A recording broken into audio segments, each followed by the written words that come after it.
किसान मजदूर एकता जिंदाबाद। साथियों, आज जो संयुक्त किसान मोर्चे की आगे की जो रणनीति है उसको लेकर और जो हिसार के अंदर जो किसानों के ऊपर लाठीचार्ज हुआ था उसको लेकर एक दो छोटी छोटी चीजें और हैं, उनको लेकर 2-4 मिनट बात रखना चाहेंगे आपके सामने। और कुछ साथी इसको शेयर कर सकते हैं दूसरे साथियों तक, ताकि जो संयुक्त किसान मोर्चे का आह्वान है वो सभी लोगों तक पहुंच सके। और उसका जरिया है सोशल मीडिया।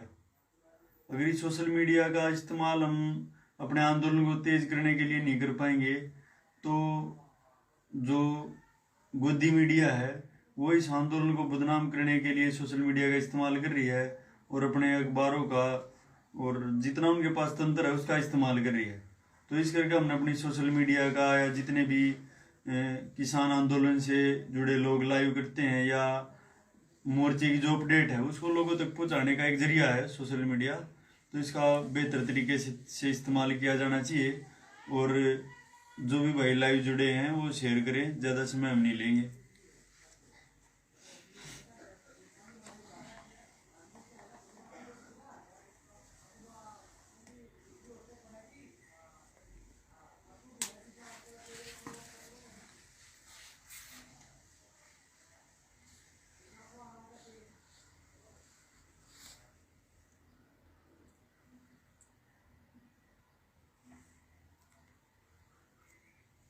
साथियों, आज जो पूरे देश के अंदर बीजेपी की केंद्र सरकार को 7 साल पूरे हो गए हैं और 7 साल इसके पूरे होने पर संयुक्त किसान मोर्चे ने एक प्रोग्राम रखा है कि गांव-गांव में काला दिवस मनाया जाए। क्योंकि आज हम इसकी बीजेपी की जो राजनीति है उसके ऊपर बात करना चाहेंगे कि किस तरीके से जो बीजेपी है वो सत्ता में आई और उसका क्या उसकी मूल राजनीति है। तो साथियों, बीजेपी सरकार को सत्ता में लाने के लिए बहुत सारे अडानी अंबानी और इस तरीके के जो अन्य पूंजीपति लोग हैं उन्होंने इसको बहुत सारा चंदा दिया ताकि ये पार्टी सत्ता में आ सके। और ये पार्टी बीजेपी उनके जो हित हैं पूंजीपतियों के, उनके हकों की जो नीतियां हैं उनको सुरक्षित रखेगी, ये उनको विश्वास था। और ये पार्टी जो गरीब, मजदूर, किसान,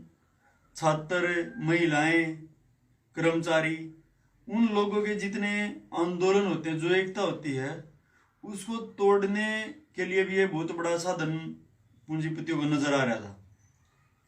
क्योंकि बीजेपी की बुनियाद है जो वो धार्मिक कट्टरता, जातिवाद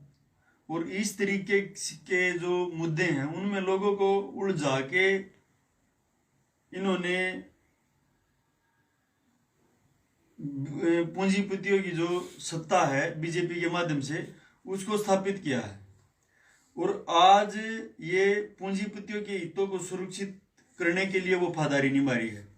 और जितने भी जनता के मेहनत के जनता के आंदोलन हैं, उसके अधिकारों के आंदोलन हैं, जो उसकी हकों की लड़ाई है, उसको कुचलने के लिए ये 2 कदम आगे चल रही है। तो ऐसे माहौल में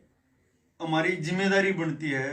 जो लोग सामाजिक नजरिया जिन लोगों का है सोचने का, जो लोग इस देश को खाली सीमाओं में बांध के नहीं देखते, इस देश की जनता को देश मानते हैं, उन लोगों की जिम्मेदारी है कि वो लोगों को आईना दिखाएं, लोगों तक इस सरकार की, इन पूंजीपतियों की जो नीतियां हैं लोगों से रूबरू करवाएं।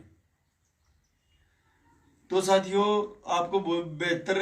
पता होगा इस चीज का कि जो सिलेंडर था वो हमें पहले कितने रुपए में मिलता था और उसके बाद जब सब्सिडी सरकार लेके आई इसमें कि आपके खाते में सब्सिडी आएगी, हम सिलेंडर को 800 रुपये का कर रहे हैं और जो बीच का जो गैप हो हम आपके खाते में डाल देंगे। तो साथियों, उसकी जरूरत क्या है, क्यों सरकार सब्सिडी भेजती है?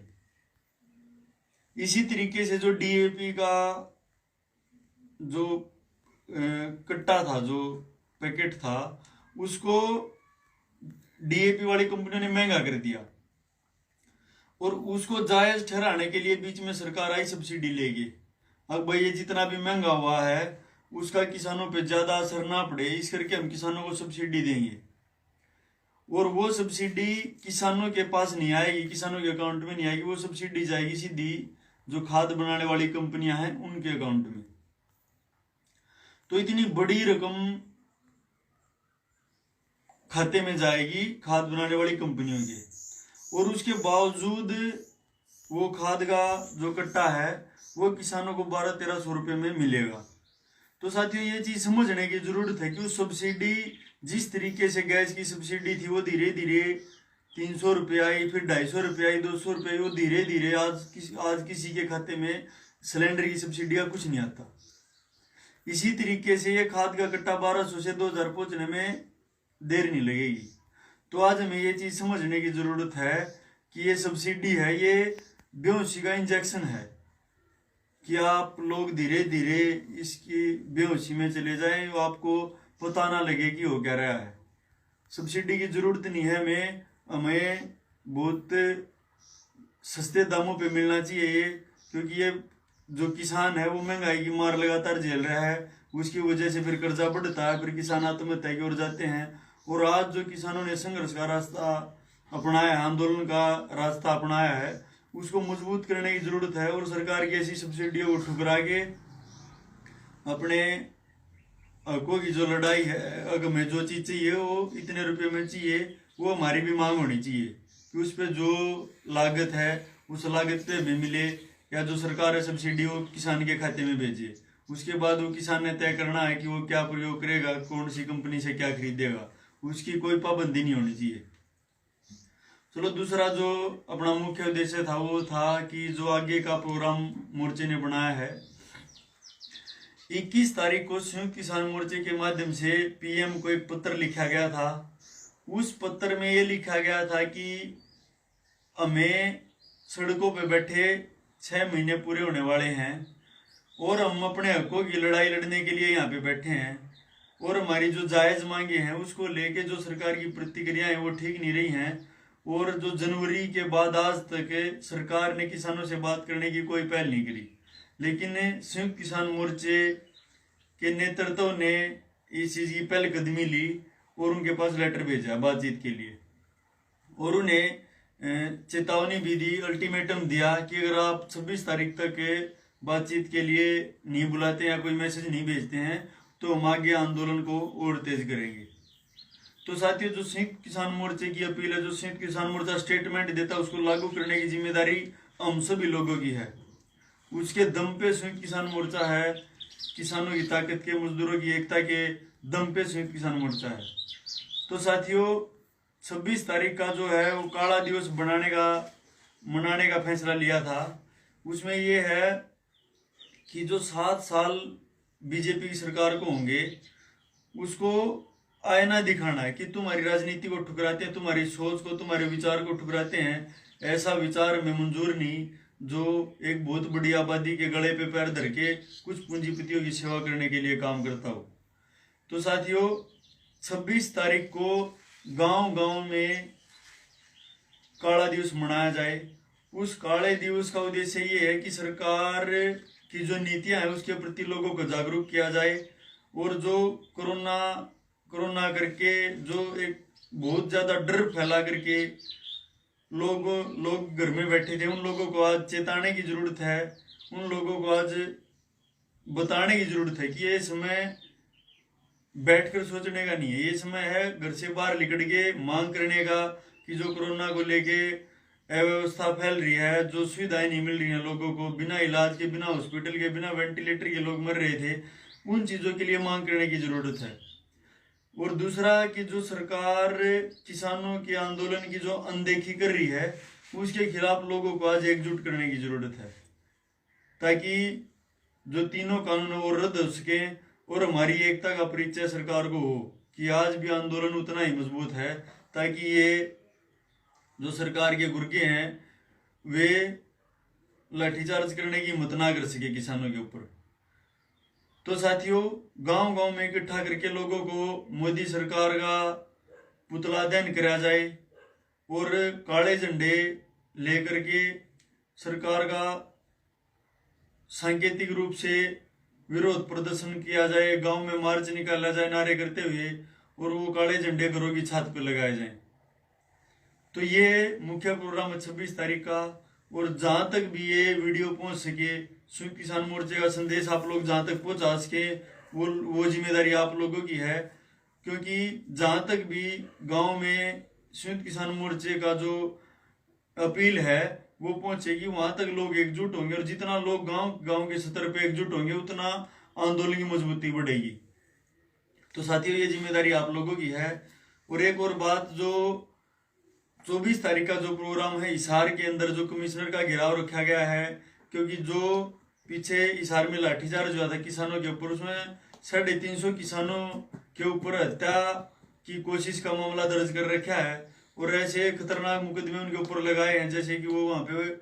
आंदोलन करने नहीं और कुछ करने गए थे। तो ये सरकार की नीयत में खोट है। जो किसानों के साथ बातचीत हुई थी कि जो थाने का घेराव रखा गया था, उसको इस बात के ऊपर वापस लिया गया था कि जितने भी केस हैं, मुकदमे लोगों के ऊपर लगाए गए झूठे, उनको वापस लिया जाएगा, और जितने भी लोगों को, महिलाओं को पकड़ा गया है, गिरफ्तार किया गया, उन लोगों को तुरंत छोड़ा जाएगा। लेकिन लोगों को छोड़ दिया था, और जो मुकदमे उनको रद्द नहीं किया गया। उन मुकदमों को रद्द करवाने के लिए और जो खट्टर है उसकी जो सोच है कि जो कानून है वो खाली लोगों के लिए बनाए गए हैं, आम नागरिकों को बंद करने के लिए बनाए गए हैं, और जो सरकार है, सरकार कितने भी लोगों को इकट्ठा करे, अपने वोट का प्रोग्राम बनाए, कुछ भी अपना प्रचार के लिए प्रोग्राम बना सकती है, उनके लिए कोई पाबंदी नहीं है। आम नागरिक जो परेशान है, पीड़ित है, वो आंदोलन नहीं कर सकता, वो एकजुट नहीं हो सकता, उसके लिए धारा 144 लगाई गई है, उसका भी हमने विरोध करना है और उसके ऊपर मुकदमा दर्ज कराया जाए। तो साथियों, जो भी आसपास के भाई हैं हिसार के या और जो नज़दीक लगते हैं, वो ज़रूर 24 तारीख को हिसार में पहुंचे कमिश्नर का घेराव करने के लिए। और जो बाकी जहाँ तक भी मैसेज पहुंच रहा है, वो काला दिवस बनाने का वो जरूर मनाएं,